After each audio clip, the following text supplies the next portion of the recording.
श्रद्धावान् लभते ज्ञानं तत्परः संयतेन्द्रियः ज्ञानं लब्ध्वा परां शान्तिमचिरेणाधिगच्छति। जितेंद्रिय साधन परायण और श्रद्धावान मनुष्य ज्ञान को प्राप्त होता है। अब देखिए यहाँ पर भगवान श्री कृष्ण कहते हैं कि श्रद्धावान लभते ज्ञानम तत्परः संयतेन्द्रियः। जितेंद्रिय ज्ञान को कौन प्राप्त कर सकता है? जो जितेंद्रिय हो, जिसने अपनी इंद्रियों को अपने वश में कर रखा हो। साधन परायण हो, जिसके पास में सब साधन हो। अब यहाँ पर एक बात और समझ में आती है, जैसे सिद्धार्थ तपस्या करके बुद्धत्व को प्राप्त हुए। जब वे भगवान बुद्ध हुए तब उन्होंने जन कल्याण की भावना से लोगों को उपदेश करना प्रारंभ किया।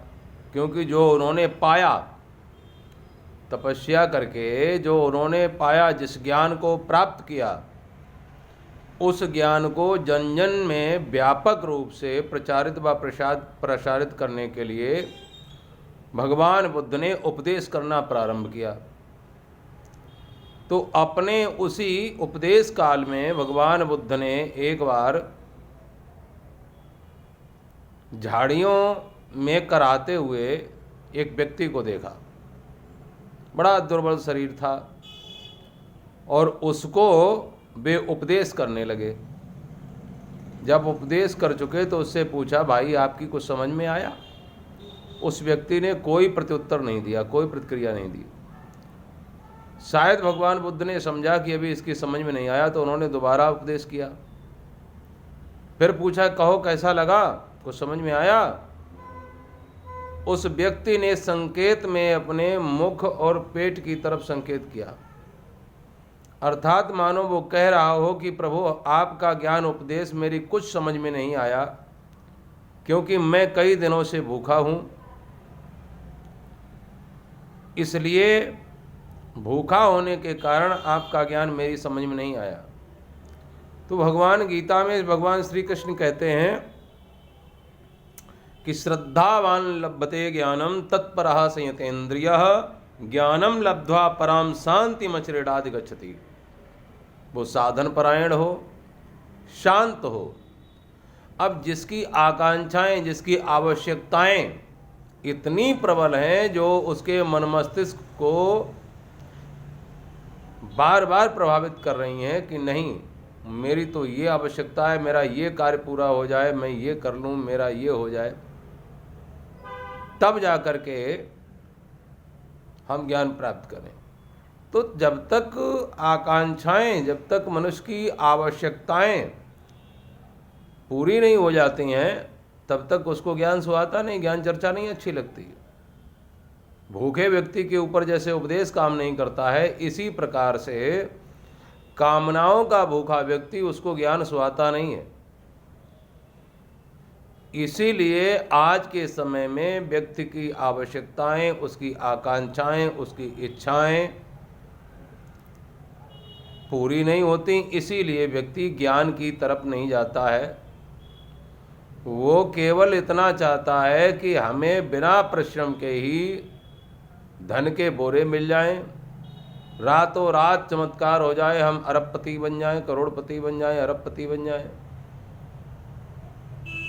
उसको ये नहीं, ज्ञान नहीं अच्छा लगता, ना ही उसे ज्ञान की प्राप्ति करना है। उसकी इच्छा ही नहीं है कि ज्ञान है क्या, मैं क्यों पाऊँ। कुछ पहली बात तो वो उसको ज्ञान मालूम ही नहीं है कि ज्ञान क्या है, ज्ञान की प्राप्ति क्यों करें।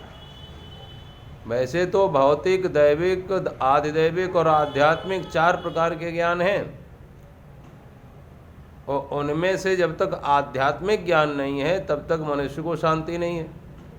वो संसार में कितना भी कुछ भी कर ले, कितने भी साधन जुटा ले, कितना भी उसके पास में पैसा हो जाए, सब कुछ हो जाए, लेकिन उसकी चित्त की चंचलता कभी नहीं मिटेगी। उसको शांति तभी मिलेगी जब वो ज्ञान को प्राप्त होगा अर्थात तत्व ज्ञान को समझेगा, आध्यात्मिक ज्ञान को प्राप्त करेगा। अब आज प्रायः इतने इतने लोग धनवान हैं और फिर भी उनके अंदर ऐसी लोलुपता है, और चाहिए, इसमें से खर्च ना हो जाए, कहीं चला ना जाए, और ऐसा करते करते स्वयं शरीर रूपी साधन भी खत्म हो जाता है। फिर ना वो ज्ञान को प्राप्त हो पाते हैं, ना ही वे परमात्मा को प्राप्त हो पाते हैं, ना ही वे भजन कर पाते हैं, और ना ही उनके मन की कभी शांति, ना ही उनके मन की कभी अशांति मिटती है, ना ही उनको कभी शांति प्राप्त होती है। क्योंकि ये आवश्यकताएं कभी किसी की पूरी हुई नहीं और होती नहीं है। कोई बिरला ही व्यक्ति होता है जो संतोषी स्वभाव का होता है, जो ज्ञान को प्राप्त करना चाहता है। न जाने हम कहाँ खो गए। जिस शांति को हम ढूंढ रहे हैं इस संसार के भौतिक साधनों संसाधनों में, यहाँ है नहीं। अगर इन भौतिक साधनों में, संसाधनों में, धन में, रूप सौंदर्य में, प्रतिष्ठा में, पद में यदि शांति होती तो बड़े बड़े योगी, यति, तपस्वी, सन्यासी अपने आप को केवल परमात्मा भजन में ही नहीं लगाते। बड़े बड़े राजा, महाराजा, राजकुमार, वो सब धन, वैभव और राज्य को ठुकरा करके भगवान के भजन में नहीं लगते। अर्थात ये आप ध्यान कर लें कि धन में, माया में, भौतिक संसार में शांति नहीं है, आनंद नहीं है। आनंद निमग्न यदि होना है तो ज्ञान को प्राप्त करो और अपने आप में परमात्मा चिंतन करके अपने आप को सुखी व शांत बना सकते हैं।